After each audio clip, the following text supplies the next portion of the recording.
Assalamualaikum warahmatullahi wabarakatuh.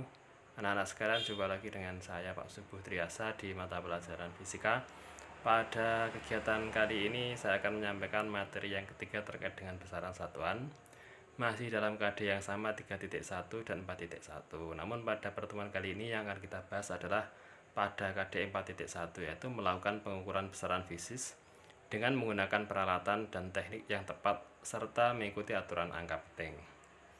Anak-anak sekalian, untuk ketentuan di dalam kegiatan pembelajaran fisika masih sama seperti kemarin. Kami sampaikan apresiasi dan penghargaan kepada anak-anak yang sudah mengerjakan tugas sebelumnya, kemudian siswa yang belum upload tugas pada pertemuan sebelumnya diharapkan segera mengerjakan dan mengupload jawaban karena minggu depan respon akan ditutup.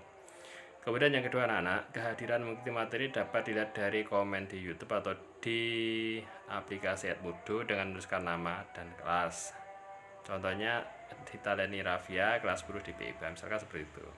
Kemudian dilarang berkomentar jorok dan mengandung sara serta bullying, like dan subscribe untuk membangun konten yang positif. Yang ketiga adalah mengerjakan tugas yang diberikan. Tugas berupa pertanyaan yang diberikan terhadap di dalam video materi.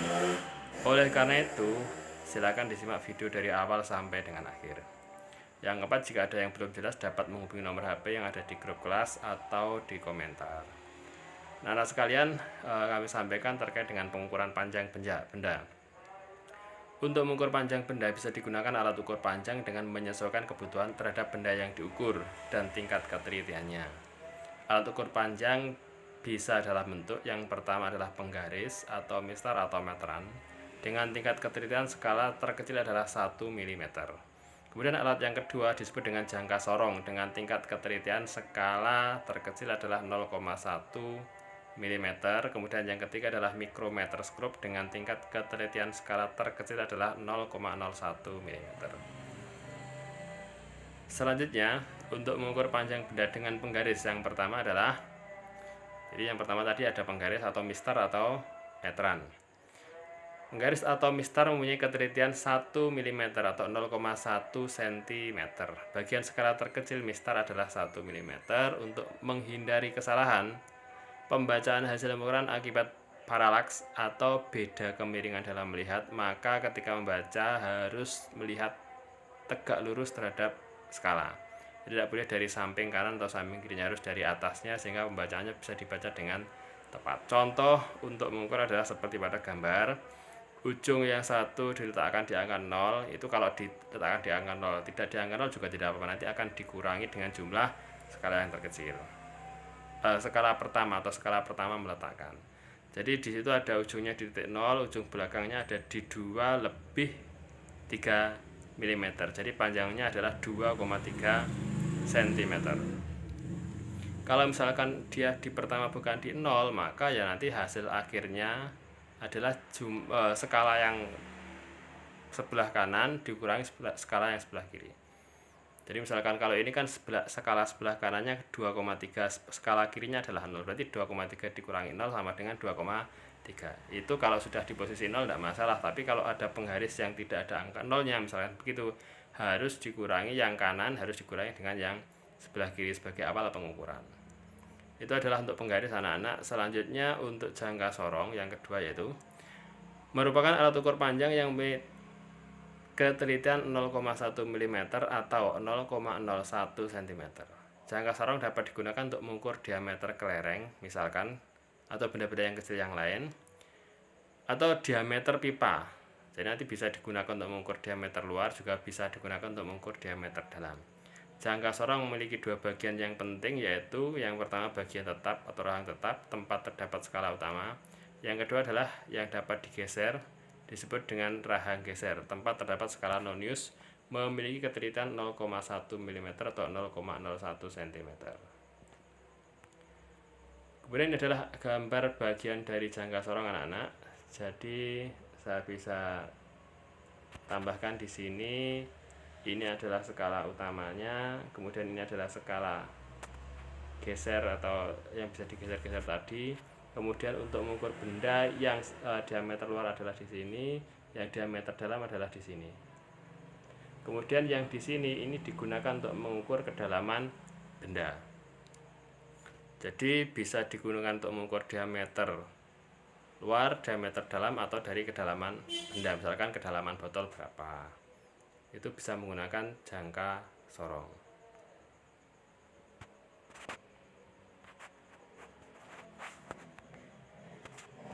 Oke, selanjutnya anak-anak kita akan memberikan contoh cara membaca skala pada jangka sorong.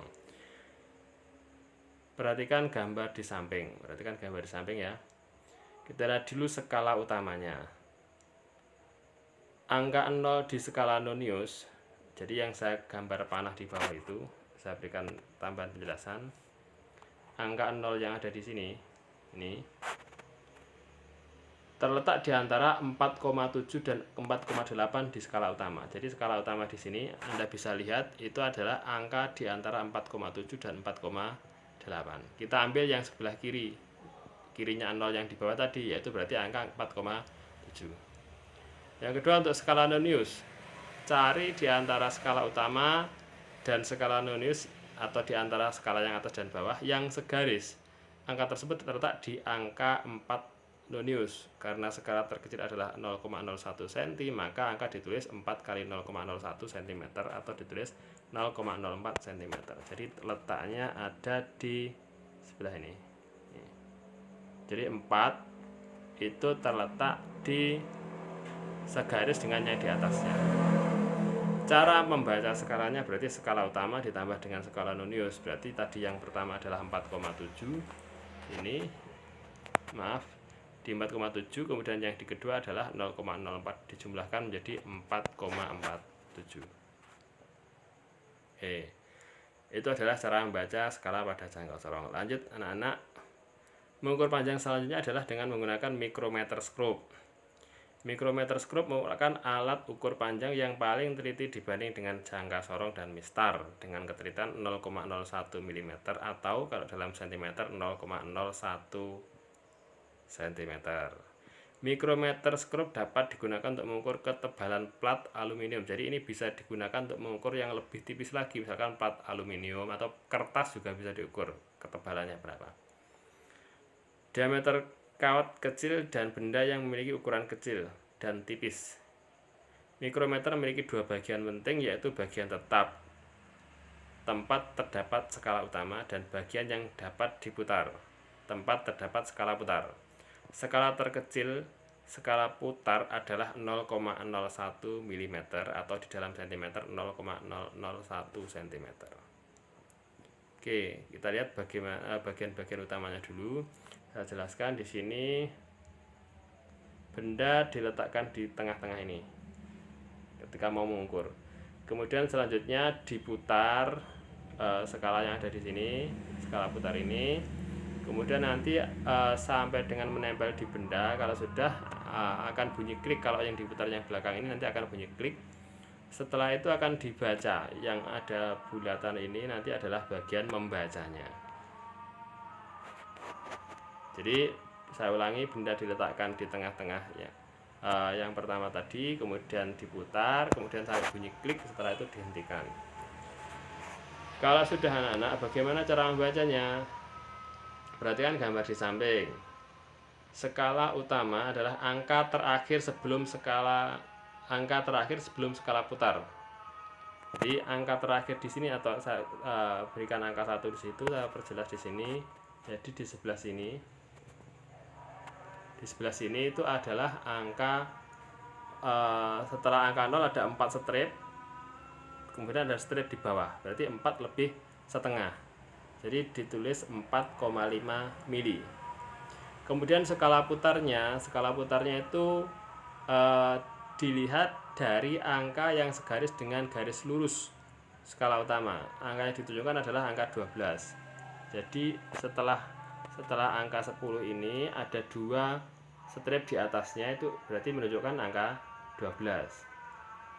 Karena angka pada skala mikrometer itu terkecilnya adalah skalanya 0,01 mili, maka 12 ditulis dikalikan dengan 0,01 mili sehingga didapatkan 0,12 mm. Cara membaca skala pada hasil bacaan tersebut adalah skala utama ditambah dengan skala putar. Jadi 4,5 mili tambah 0,12 mm, hasilnya adalah 4,62 mm. Jadi begitu anak-anak untuk membaca skala pada mikrometer stroke. Untuk selanjutnya, nah ini yang menjadi tugas untuk kalian semua pada pertemuan kali ini, yaitu silahkan kerjakan tugas berikut ini, yaitu membaca pembacaan skala pada penggaris yang pertama, yang kedua adalah pada jangka sorong, yang ketiga adalah pada mikrometer. Cukup 3 tugas saja, kemudian nanti jawaban ditulis di buku tulis, kemudian hasilnya difoto dan dikirim ke link yang ada di situ. Seperti tugas-tugas sebelumnya. Jadi mengisi nama, nomor absen, pilih kelas, kemudian hasil fotomu dikirim ke sini. Oke, itu anak-anak untuk pertemuan kali ini yang bisa kami sampaikan. Ada kurang lebihnya mohon maaf. Jika ada kesulitan silahkan ditanyakan di grup kelas atau japri ke saya. Sekian tugas materi pusaran dan satuan yang ketiga. Saya ingatkan lagi, jaga selalu kesehatan dengan pola hidup bersih dan sehat. Jangan lupa berolahraga agar tubuh tetap bugar. Terima kasih, sampai jumpa pada pertemuan selanjutnya. Assalamualaikum warahmatullahi wabarakatuh.